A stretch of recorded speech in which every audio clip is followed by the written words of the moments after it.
One thing we mentioned earlier was how can we help people find and identify and hire these young, hungry salespeople, right? Because there is this perception of young people don't want to work. That's real. People say it all the time, but there clearly are people who are motivated and want to be successful. You kind of keyed on something that I thought was interesting, which was like, maybe don't hire the guy with 15 years of experience selling roofing for your roofing business, right? And I think that's interesting because I never sold marketing. I didn't know anything about property managers or facility managers or roofing or plumbing or marketing when I started working with Alta Vista.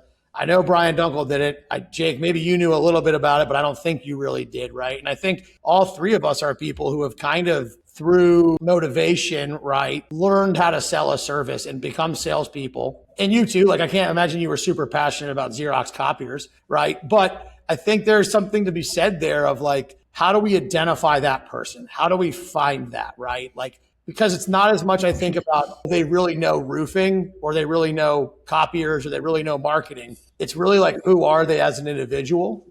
And I think that's something that's really interesting that I kind of picked up on, you said earlier in the episode. I think that's a good point. I think what makes a good salesperson or someone who's hungry are people that enjoy solving problems. Right. And that's someone who, can help a customer make a good decision. So I think that you hit the nail on the head there. The other thing I was going to say with Aaron is it's funny. I'll never forget one of the first meetings I was ever on. It was 2015. I was down in Houston with a roofing company. And he said the same thing. He's like, I don't hire people, who have any roof experience or came from another roofing company who know how to sell roofs. I hire people who have natural ability and I teach them how to sell a roof through my process, right? And that all goes back to kind of what we're talking about is you're just looking for natural ability, natural discipline, natural motivation, someone who wants to win, someone who's ultra competitive, and then let's teach them how to sell whatever it is, whether it's Alta Vista marketing services, whether it's roofing services, whether it's Xerox copiers, right? So it's something that I think it's something that's really interesting. I don't think a lot of people would think that way. Yeah, it's a fantastic point. Really is. One of the things we talked about the other day, we talk about the word killer. Is this employee a killer?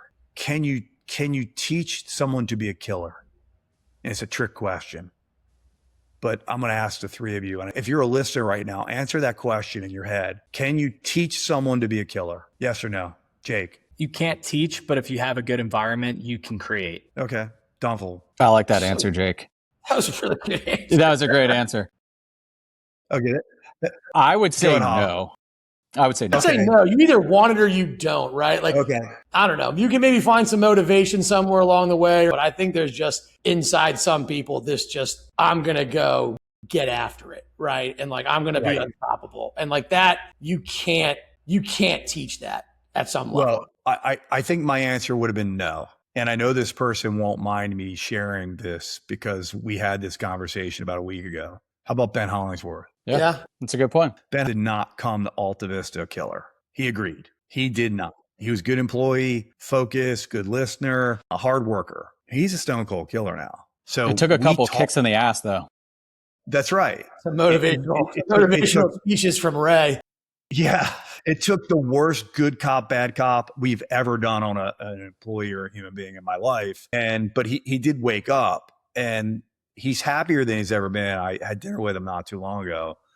I mean, he just got promoted to VP of the Southeast for Alta Vista. He's going to, be, in a leadership role in our company, and he's still killing it at everything he does. So I do believe you can train a killer in sales. I know it's harder than I'd rather get someone who has got the natural attributes. But one of the challenges with like a Jake is how do you keep a Jake McLaughlin?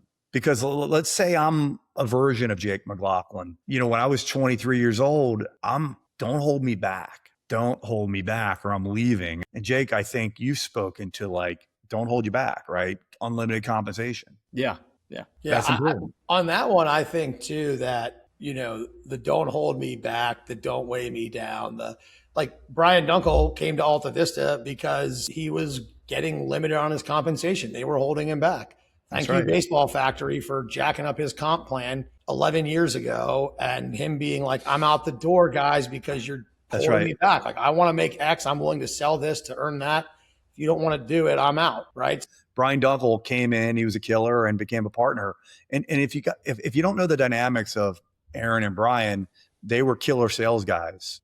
And, I, as a business person, was challenged, how do I keep these guys? So we issued equity to them, and they're partners in the business today. And that is a big question. How do you keep and retain that talent? And our salespeople are equity holders too. We grant stock to our killers. We do. If you're successful and you're hitting goals, we're going to grant you shares in a company. Yeah. One thing I would think on that one too is like, to people who are motivated by success, right? And we do talk internally that success and money follow, but a lot of salespeople are money motivated. That's real. That's a real acknowledgement. I think if you're talking about, hey, I have a great salesperson, how do I retain them? How often are people who are in charge saying, hey, what kind of compensation do you want to earn? Where do you want to be, right? Like, I think that's something that we do with our employees, right? But I don't think a lot of businesses necessarily go and say like, hey, where do you want to be? How do you want to get there, right? Ray knows how much money I wanted to make when he asked me that question a long time ago, before a wife and 3 kids. Yeah, exactly. The number changes, but I think it's a real thing of like, to a motivated salesperson, of asking them where they want to be, how do we get them there, and understanding kind of their goals is a key part of retention.